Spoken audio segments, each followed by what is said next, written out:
بسم اللہ الرحمن الرحیم۔ السلام علیکم۔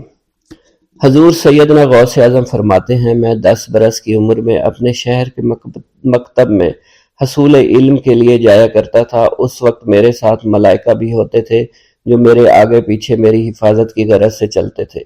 جب میں مدرسہ پہنچتا تھا تو وہ بار بار منادی کرتے تھے، اللہ کے ولی کے لیے جگہ خالی کر دو۔ چنانچہ وہ میرے لیے جگہ خالی کر دیتے تھے۔ ایک مرتبہ میں نے ایک ایسے شخص کو دیکھا جس نے فرشتوں کی آواز سن کر کہا کہ یہ نہایت معزز گھرانے کا فرد ہے اور عن قریب اس کو وہ عظمت اور بزرگی حاصل ہوگی جس میں کوئی مزاحمت نہ ہوگی۔ اس کو ایسا قرب نصیب ہوگا کہ اس کو کوئی فریب نہ دے سکے گا۔ پھر 40 برس بعد میں نے اس شخص کو پہچانا، وہ شخص ابدالوں میں سے تھا۔ حضرت شیخ ابو سعود احمد بن ابی بکر سے مروی ہے، حضور سیدنا غوث اعظم نے فرمایا، میں 25 سال تک تنہا عراق کے بیابانوں میں پھرتا رہا۔ میں لوگوں کو نہ جانتا تھا، لوگ مجھے نہیں جانتے تھے۔ اسی دوران میرے پاس رجال الغیب اور جنات تشریف لائے جنہیں میں طریقت اور رسول اللہ کی تعلیم دیا کرتا تھا۔ ابتدا میں جب میں عراق میں داخل ہوا تو حضرت خضر میرے ہم سفر تھے اور میں انہیں اس وقت سے پہچانتا نہیں تھا۔ ان کے ساتھ میرا معاہدہ ہوا کہ میں ان کے کسی حکم کی خلاف ورزی نہیں کروں گا۔ ایک مرتبہ انہوں نے مجھے ایک جگہ بیٹھنے کا حکم دیا، میں اسی جگہ 3 سال بیٹھا رہا۔ سال میں ایک مرتبہ حضرت خضر میرے پاس تشریف لاتے اور فرماتے، یہی تیرا مقام ہے جہاں تجھے پہنچایا گیا ہے۔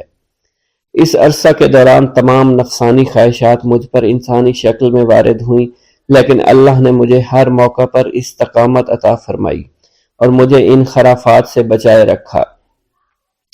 ابتدا میں میرا نفس مجاہدہ کا کوئی طریقہ اختیار کرتا تو میں اس پر قائم ہو جایا کرتا تھا اور کسی چیز کو قبول نہیں کرتا تھا۔ ایک طویل مدت تک اپنا گلا گھونٹتے ہوئے میں نے مدائن کے جنگلوں میں مجاہدات میں مشغول رہا۔ حضور سیدنا غوث اعظم فرماتے ہیں، میں نے اپنے نفس کو مختلف مجاہدوں اور ریاستوں اور مشقتوں میں ڈالے رکھا۔ 1 سال تک میں گری ہوئی چیزیں اٹھا کر کھاتا رہا، اسی دوسرے سال میں صرف پانی پر گزارا کرتا رہا اور تیسرے سال میں نے کچھ نہ کھایا اور نہ پیا نہ ہی سویا۔ ایک مرتبہ شدید سردی کی وجہ سے میں ایوان کسریٰ کے کھنڈرات میں سویا تو رات بھر میں 40 مرتبہ احتلام ہوا۔ میں نے ہر مرتبہ دریائے دجلہ پر جا کر غسل فرمایا، پھر نیند کے خوف سے محل کے اوپر ایک ویران جگہ پر چڑھ گیا اور وہاں 2 سال تک قیام کیا، حتیٰ کہ سردی کے سوا کوئی شے کھانے کو میسر نہیں تھی۔ حضور سیدنا غوث اعظم فرماتے ہیں، ہر سال ایک بزرگ آتے اور وہ مجھے اونی جبہ دے کر چلے جاتے۔ اسی طرح میں نے بے شمار طریقوں سے دنیا اور نفس سے چھٹکارا حاصل کرنے کی کوشش کی۔ لوگ مجھے دیوانہ سمجھتے تھے۔ میں برہنہ جسم جنگلوں میں چلا جاتا، کانٹوں پر لوٹا شور مچایا کرتا، میرے تمام بدن سے خون جاری ہو جایا کرتا۔ لوگ مجھے اٹھا کر شفا خانے لے جایا کرتے جہاں میری حالت مزید بگڑ جایا کرتی۔ ایک وقت ایسا آیا جب مجھ میں اور مردہ میں کوئی فرق نہ تھا۔ لوگ کفن لے آئے اور غسال کو بلوایا کہ وہ مجھے غسل دے۔ ابھی انہوں نے مجھے غسل دینے کے لیے ایک تختہ پر لٹایا، میری حالت درست ہو گئی، میں اٹھ کھڑا ہوا۔ طریقت کی ان پرخطر راہوں میں نہ تو میں کبھی خوف زدہ ہوا، نہ کبھی میرا نفس مجھ پر غالب پا سکا اور نہ ہی دنیا کی آسائش مجھے حیران کر سکی۔ حضور سید غوث اعظم فرماتے ہیں، شیطان نے میرے گرد بے شمار جال بچھائے۔ جب میں نے ان سے کہا یہ کیا ہے، اس نے کہا یہ دنیاوی آلائشیں ہیں اور میں ان جالوں میں سے تم لوگوں کا شکار کیا کرتا ہوں۔ میں نے 1 سال تک شیطان کا مقابلہ کیا، اس کے بچھائے ہوئے تمام جالوں کو ختم کیا۔ اس کے بعد میرے سینے کو کھول دیا گیا اور مجھ پر بے شمار خلائق ظاہر ہوئے۔ حضور سیدنا غوث اعظم فرماتے ہیں، میں نے دریافت کیا کہ یہ اللہ ایک کیسے ہے؟ جواب ملا، یہ خلق کے اسباب ہیں جو تم سے ملے ہوئے ہیں۔ میں سال بھر ان کی جانب متوجہ رہا یہاں تک کہ وہ مجھ سے جدا ہو گئے۔ جب مجھ پر باطن ظاہر ہوا تو میں اپنے قلب کو بہت سے علائق سے ملوث پایا۔ میں نے دریافت کیا یہ علائق کیا ہیں؟ جواب ملا، یہ تمہارے ارادے، تمہارے اختیارات ہیں۔ چنانچہ 1 سال تک ان کی جانب متوجہ رہا یہاں تک کہ وہ سب علائق مجھ سے دور ہو گئے اور میرا قلب ان غلاظتوں سے نجات پا گیا۔ حضور سیدنا غوث اعظم فرماتے ہیں، پھر میں نے توکل کے دروازے پر آیا، میرا مقصد پورا ہو، لیکن جب میں توکل کے دروازے پر پہنچا بے شمار لوگ وہاں موجود تھے۔ میں ہجوم کو چیرتا بڑھا اور شکر کے دروازے پر پہنچ گیا۔ یہاں بھی لوگوں کا جمع غفیر موجود تھا، اسے بھی چیرتا آگے بڑھا اور مشاہدہ کے دروازے پر پہنچ گیا۔ یہاں پر موجود ہجوم کو بھی چیرتا ہوا اندر داخل ہوا، حتیٰ کہ سب سے آخر میں مجھے فقر کے دروازے پر لا دیا گیا۔ فقر کا دروازہ خالی تھا۔ جب میں اس دروازے میں داخل ہوا تو دیکھا جن جن چیزوں کو میں نے ترک کیا تھا وہ سب یہاں موجود تھی۔ یہاں مجھے ایک بہت بڑے روحانی خزانے کی فتوحات سے نوازا گیا۔ میرے لیے تمام دنیا کے خزانے کھول دیے گئے، مجھے روحانی عزت، دائمی غنا اور خالص آزادی عطا فرمائی گئی۔ میری تمام چیزیں جو میری ہستی اور میری صفات سب معدوم ہو گئی تھی، وہ میری ہستی کی جگہ کسی اور نے لے لی تھی۔ حضرت شیخ ابو سعید مخزومی نے حضور سیدنا غوث اعظم کو خرقہ خلافت سے نوازا اور فرمایا، اے عبد القادر، یہ وہ خرقہ ہے جو حضور نبی کریم صلی اللہ علیہ وسلم نے سیدنا علی المرتضیٰ کو عطا فرمایا۔ سیدنا علی المرتضیٰ نے یہ خرقہ خواجہ حسن بصری کو عطا فرمایا، جس سے ہوتا ہوا یہ مجھ تک پہنچا، اور یہ تمہاری امانت تھی جو میں نے تم تک پہنچا دی۔ حضور سیدنا غوث اعظم نے جب خرقہ مبارک کو زیب تن کیا تو آپ پر بے شمار انوار و تجلیات کی بارش ہونا شروع ہو گئی۔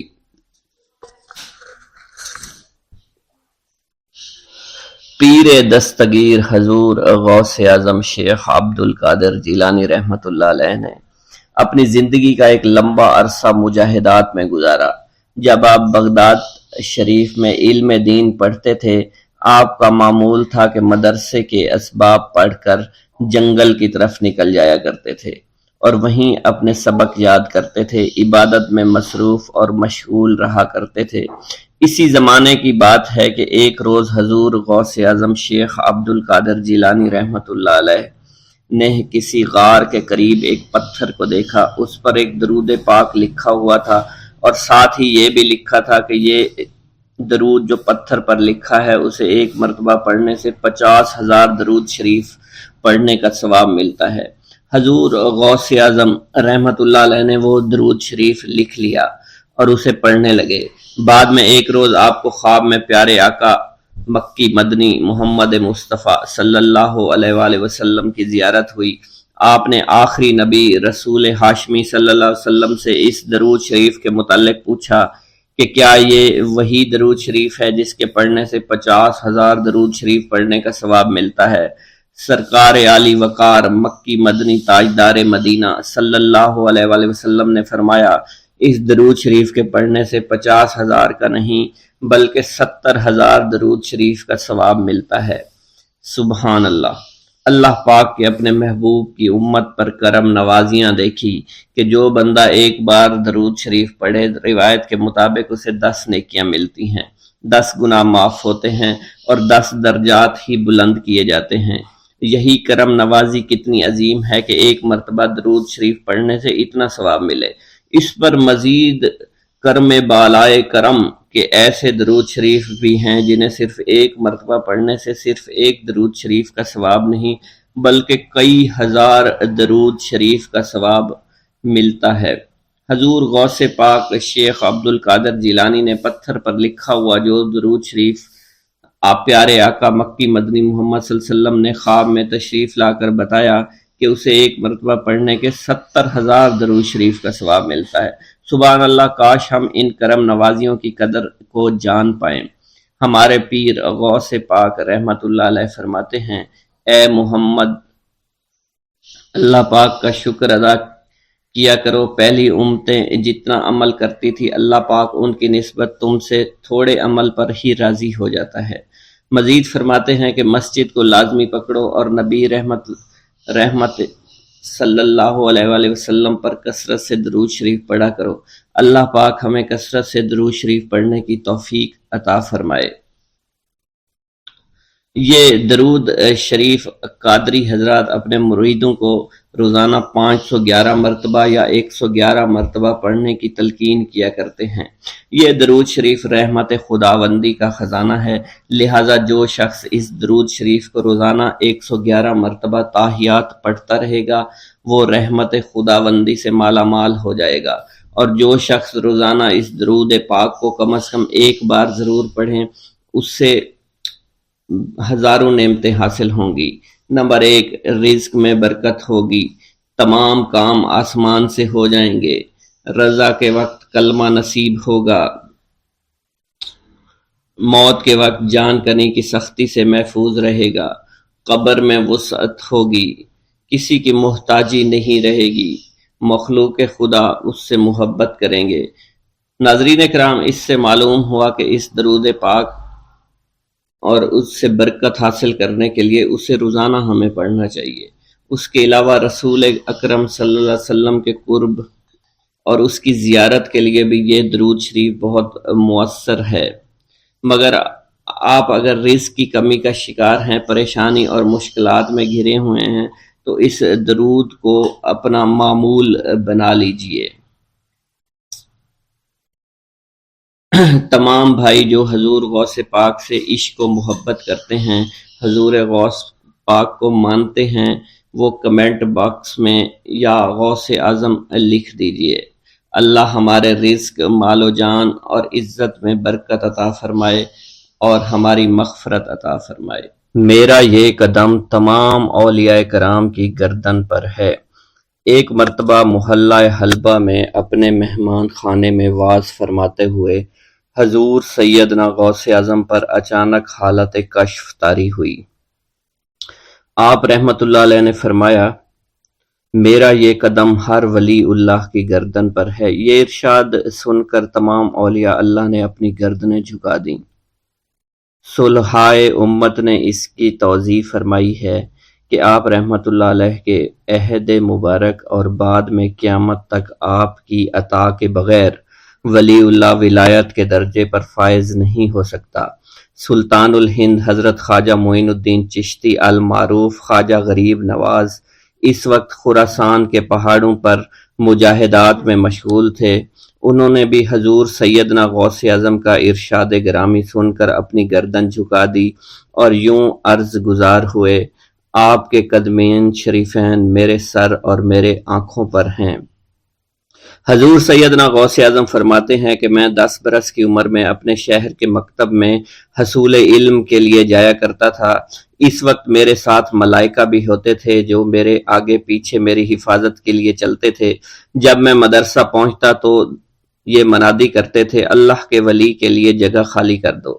چنانچہ وہ میرے لیے جگہ خالی کر دیتے تھے۔ ایک مرتبہ میں نے ایک ایسے شخص کو دیکھا جس نے فرشتوں کی آواز سن کر کہا، جس میں کوئی مزاحمت نہ ہوگی، کہ یہ ایک نہایت معزز گھرانے کا فرد ہے اور عن قریب اس کو وہ عظمت حاصل ہوگی جس میں کوئی مزاحمت نہ ہوگی اور اس کو ایسا قرب نصیب ہوگا کہ اس کو کوئی فریب نہ دے سکے گا۔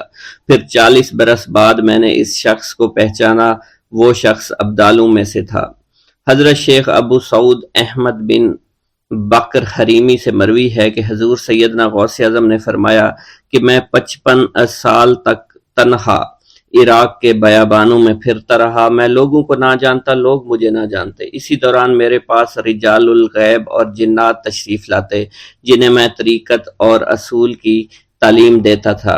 ابتدا میں جب میں عراق میں داخل ہوا تو حضرت خضر میرے ہم سفر بنے اور بعد میں اس وقت ان کو پہچانتا نہ تھا اور اس کے ساتھ میرا معاہدہ ہوا کہ میں ان کے کسی حکم کی خلاف ورزی نہیں کروں گا۔ ایک مرتبہ انہوں نے مجھے ایک جگہ بیٹھنے کا حکم دیا اور میں اس جگہ 3 سال تک بیٹھا رہا۔ سال میں ایک مرتبہ حضرت خضر میرے پاس تشریف لاتے، فرماتے کہ یہی تیرا مقام ہے جہاں تجھے پہنچایا گیا ہے۔ اس عرصہ کے دوران تمام نفسانی خواہشات مجھ پر انسانی شکل میں وارد ہوئیں، لیکن اللہ عز و جل نے مجھے ہر موقع پر استقامت عطا فرمائی اور مجھے ان خرافات سے بچائے رکھا۔ ابتدا میں میرا نفس مجاہدہ کا کوئی طریقہ اختیار کرتا تو میں اس پر قائم ہو جاتا اور کسی چیز کو قبول نہ کرتا تھا۔ ایک طویل مدت تک اپنا گلا گھونٹتے ہوئے میں مدائن کے جنگلوں میں مجاہدات میں مشغول رہا۔ حضور سیدنا غوث اعظم فرماتے ہیں کہ میں نے اپنے نفس کو مختلف مجاہدوں، مختلف ریاضتوں اور مختلف مشقتوں میں ڈالے رکھا۔ 1 سال تک میں گری ہوئی چیزیں اٹھا کر کھاتا رہا، دوسرے سال پانی پر گزارا کیا اور تیسرے سال نہ میں نے کچھ کھایا، نہ پیا اور نہ ہی سویا۔ ایک مرتبہ شدید سردی کی وجہ سے میں ایوان کسریٰ کے کھنڈرات میں سویا تو رات بھر میں